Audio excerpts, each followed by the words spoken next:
Vous écoutez la radio Campus, Alma Mater, c'est l'heure du journal.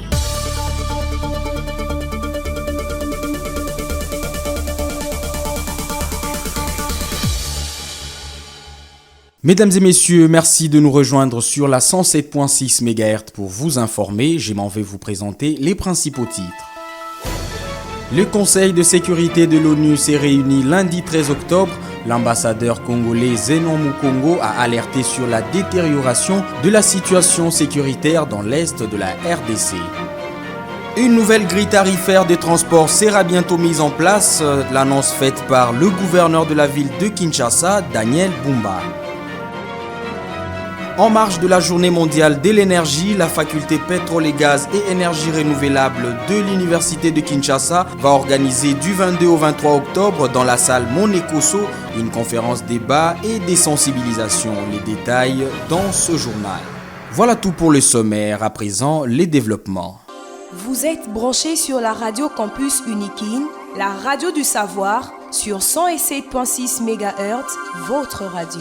À l'ONU, l'ambassadeur congolais Zenon Mukongo a alerté sur la dégradation de la situation dans l'est de la RDC.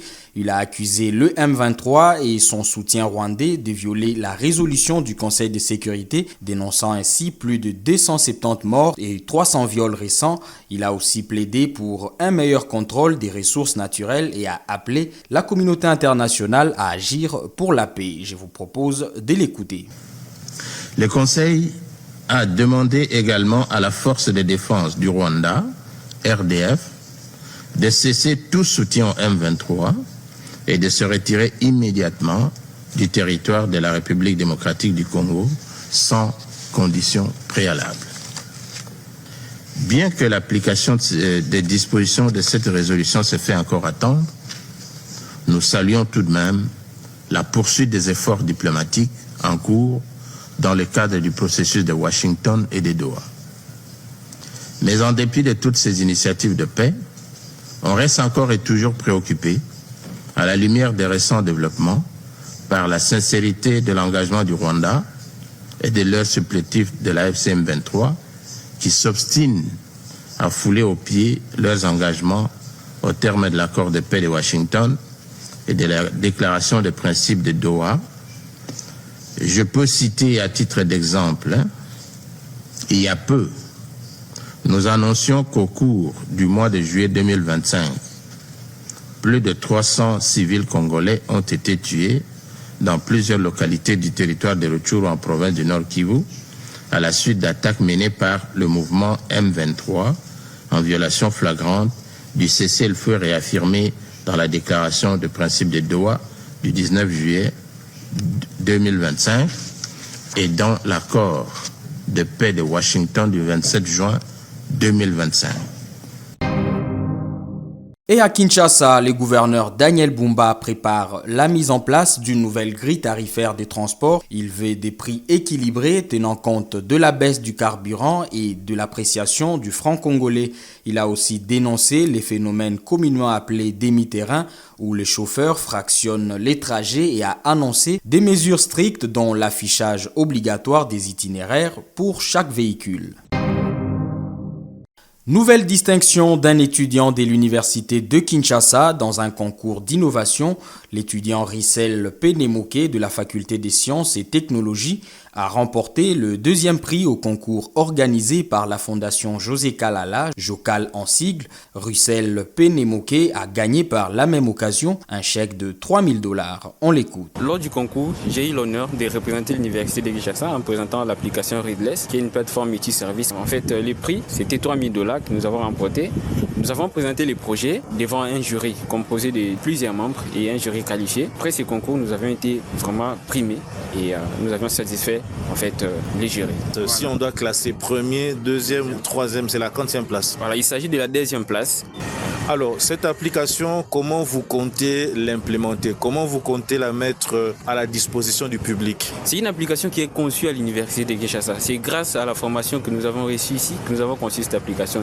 Et du coup, nous voulons d'abord qu'elle soit utilisée à partir de l'université de Kinshasa. C'est une application qui ne répond pas seulement aux besoins de l'université, mais aussi de la République en général.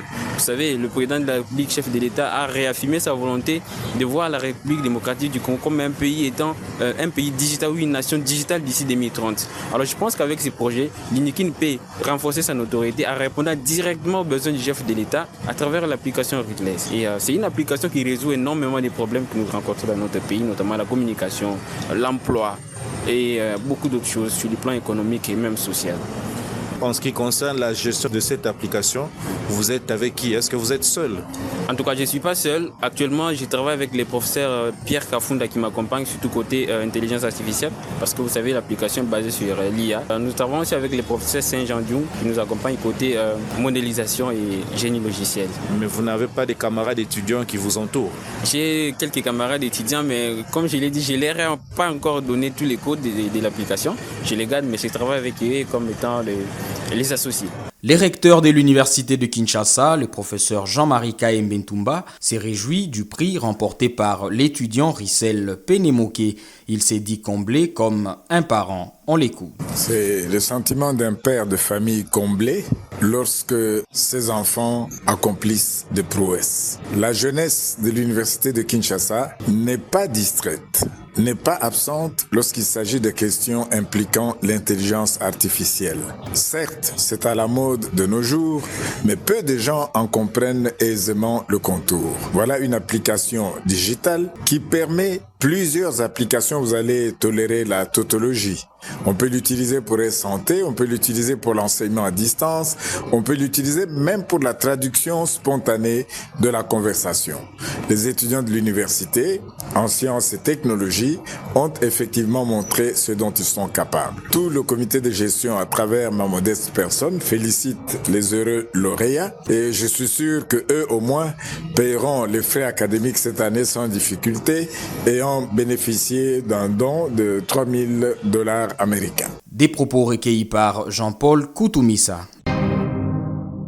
En marge de la journée mondiale de l'énergie, la faculté pétrole, gaz et énergie renouvelable de l'université de Kinshasa va organiser du 22 au 23 octobre dans la salle Monekoso une conférence débat et des sensibilisations placées sous les thèmes promouvoir l'innovation et l'investissement entrepreneurial dans les secteurs des énergies propres en RDC. Ces rendez-vous réunira des experts, des chercheurs et jeunes entrepreneurs autour des enjeux de la transition énergétique et des opportunités d'un développement durable porté par les initiatives locales. On écoute à cet effet le doyen de la faculté des pétroles, gaz, énergie renouvelable, le professeur Kampata. Nous sommes même les poumons de l'espoir du monde. Les enjeux de la transition énergétique, de l'innovation technologique ou bien du développement durable reposent entièrement sur la République démocratique du Congo. C'est ainsi que nous organisons un forum des énergies renouvelables et innovation technologique qu'on appelle FERIS 2025. Il faut se dire qu'ici il est placé sous les thèmes promouvoir l'innovation, l'entrepreneuriat, l'investissement dans les secteurs énergétiques propres de la RDC. Comme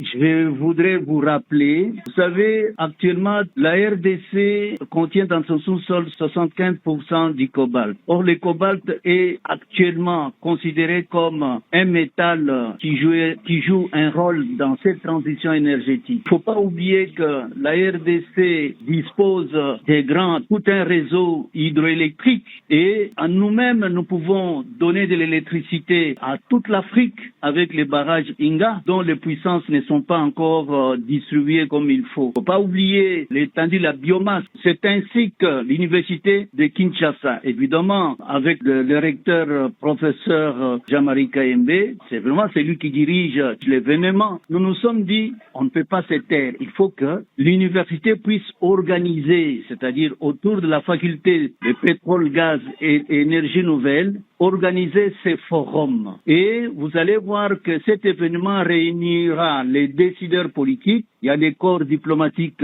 qui nous ont déjà contactés, la société civile, les entreprises énergétiques, ils sont sur la ligne des agences gouvernementales, sans oublier les corps académiques et scientifiques. Et ici, vous allez voir que ce qui passe à l'avant-première, ce sont les étudiants et les chercheurs des universités qui ont joué un rôle important dans leur communication, dans la communication et surtout dans l'exposition de certains objets que vous allez vous-même voir dans leur stand. De son Excellence Daniel Mukoko, vice-premier ministre, ministre de l'économie, et de son Excellence Marie Nyange, ministre de l'environnement, développement durable et les nouvelles économies de climat. Voilà, ça sera un événement exceptionnel qui va se dérouler dans notre grande salle Onesoko du 2 au 23. Le Festival national des hommes des lettres se tiendra à l'Université de Kinshasa. La confirmation est de Séraphin Mikobi, coordonnateur du Cercle des hommes des lettres. Plusieurs concours littéraires et artistiques seront organisés dans le cadre de cet événement. On écoute Séraphin Mikobi, coordonnateur du Cercle des hommes des lettres. Nous annonçons l'organisation du Festival national des hommes de lettres que le Cercle des hommes de lettres organise sous les parrainages du ministère de la Culture, Arts et Patrimoine de la République démocratique du Congo. Et ce festival sera organisé pour la première édition ici à l'Université de Kinshasa, la première institution en RDC et l'institution mère de toutes les universités. Nous avons prévu dans l'organisation 7 concours.